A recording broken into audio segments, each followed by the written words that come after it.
নমস্কার, সুপ্রভাত। খবর নির্ভর নিয়ে আপনাদের সঙ্গে রয়েছে আমি জুনেলা। রাজ্যপালের বিরুদ্ধে আরো অভিযোগ, যৌন হেনস্থার অভিযোগ নৃত্যশিল্পীর।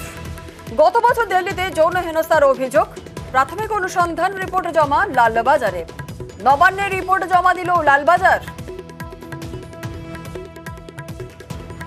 আর নতুন অভিযোগ নিয়ে সাংবাদিকদের প্রশ্ন এড়ালেন রাজ্যপাল CV Ananda Bose. As you know, Kolkata police is inquiring another case which was filed against you by a dancer.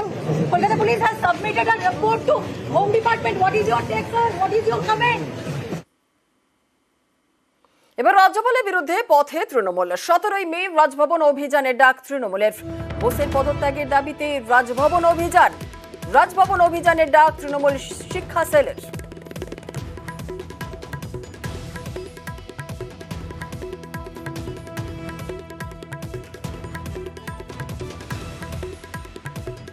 প্রধানমন্ত্রীর প্রতিনিধি রাজভবনের লাটু সাহেব, মেয়েরা যেতে পারছে না ভয়ে।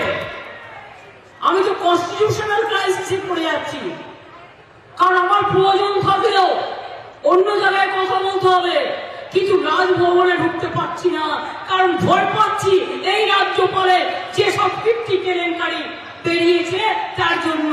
আজকে কোনো মহিলা যেতে চাইছে না রাজভবনে। কি প্রধানমন্ত্রী, আপনার উচিত ছিল না তাকে পদত্যাগ করিয়ে সরিয়ে নেওয়া? 17ই মে রাজভবন অভিযানের ডাক তৃণমূল শিক্ষা সেলের। আর রাজভবন অভিযানে প্রকৃত শিক্ষক যাবেন না। তৃণমূলের রাজভবন অভিযানের ডাকে কটাক্ষ শুভেন্দু অধিকারীর।